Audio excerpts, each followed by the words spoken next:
Okay. Hi, co-creators. So it's Laura Duksta here, and I just had like the greatest day so far, and I wanted to share it on camera, though I'm not sure when this is going to get posted.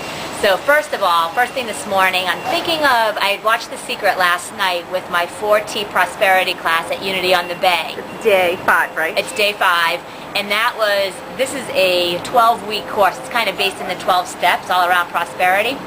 And last night as a class, about 150 of us watched The Secret together. And one of the key points that I really saw last night was that whatever you're doing, one, you've really got to feel it. It's not just thinking about it, but two, when you're doing the things that you're doing, the practices and everything, you've got to be excited about them. You've got to do them with enthusiasm. They can't come off as a chore. So I woke up like in this really new space today, just feeling so empowered and inspired. Oh, actually last night I also met a woman from Mexico City who had just arrived in the United States who was like, oh my God, you're one of the co-creators, you're from that website. She had known all about the project. Her name is Maria from Mexico City. She is excited to join us and awesome. And then this morning I wake up and I'm thinking about The Secret, and I had this brilliant idea. And I'm not even going to share that right now on tape.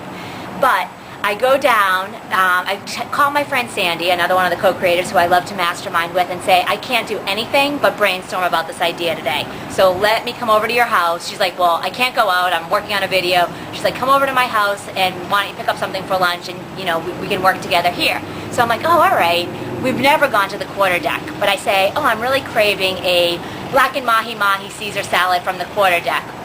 Let me go in and get those. So I go in to pick them up. The bartender's just extraordinarily nice, and then there's 2 people sitting at the counter.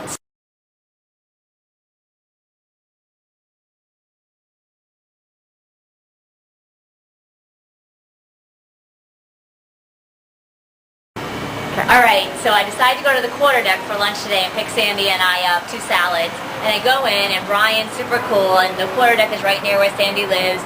And the bartender had taken the order, and I give him my money. And then the 2 people that are sitting at the counter, this middle-aged couple, they say, oh, they're talking about, oh, I can't believe that they're not showing the trial of Anna Nicole Smith on the TV. And I upped into their conversation. I'm like, actually, I think some of the television stations have kind of figured it out, and they're showing it live on their websites, but they're not putting it on as like today's most important news, which, like the news today has gotten a little off. I said, actually, last week when it happened, or 2 weeks ago when it happened, they broke into probably the most important Oprah show that's ever been on. And I said, it would have been one thing if it was Jerry Springer and they wanted to go with live news to Anna Nicole. I said, but another thing, that there's like millions of people watching Oprah, and none of us care that Anna Nicole Smith died in a hotel room. I mean, not that we're not heartless, but it's just not news to us. And the woman goes, oh, was that the show about The Secret? And I said, yes. I said, that was like one of the most amazing shows. She goes, yeah. She goes, I didn't get to see that show, but I saw Friday's show.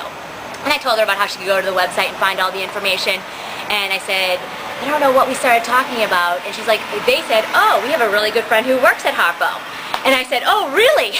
I said, because I happen to be an author with a really cool story to tell. I said, and I started sharing with them about my book, and then I started sharing with them about co-creating our reality. And I just said, I said, of course, it's every author's dream to be on the Oprah show, but not only that, I've got this really cool story about having lost my hair when I was a kid, and just kind of ran the whole thing through them.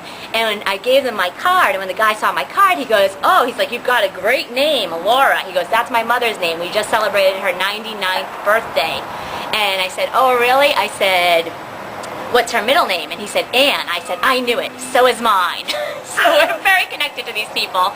She's got, of course, tons of grandchildren, tons of great-grandchildren. So I brought them in 2 copies of my book. I signed one for Grandma Laura and her family, and I just signed a general message to one, which they're going to pass on to their friend who works at Harpo. And that is my secret story for today. And that's not even the best part of it, because I came up with this multi-million-dollar idea to contribute and serve in the world, and I can't even share that with you on camera yet today. Bye.